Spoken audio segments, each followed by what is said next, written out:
नमस्कार सांग मैंने जय जगन्नाथ मु कल्पना वेलकम कर न्यू स्पेशल ब्लॉग को।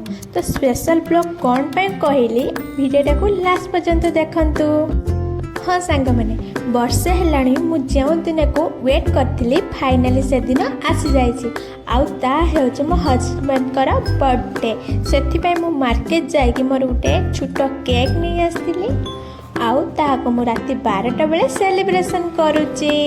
जेहेतु आमे दुई जन बाहर रोचे घर लोक केही भी नांती सेथिपाई मु आमे दुई जन मिसिकी सेलिब्रेशन करूछु आ मु मोर जेतिकी पारिची मु सेतिकी हिसाब रे मु मोर सेलिब्रेशनटा करिची आ तांको पाई गुटे छोट गिफ्ट मध्ये आनिची आ तांको गुटे टी शर्ट मु गिफ्ट करिथिली तो तांको केमदी लागुची निहाती मते कमेंट माध्यम रे जणाइबे।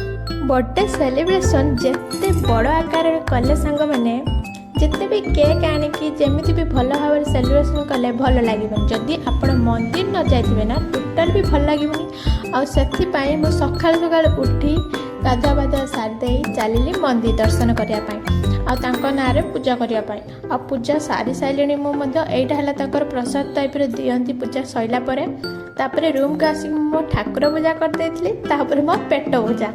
आपन को जदि मो वीडियोटी भल लगी ताने लाइक कमेंट सब्सक्राइब करिया को जमा भी भूलिबनी आउ मो हस्बैंड को आज टिके विश करदेबे। रहुची नमस्कार जय जगन्नाथ सब बेले आपण खुशी रे थांतु।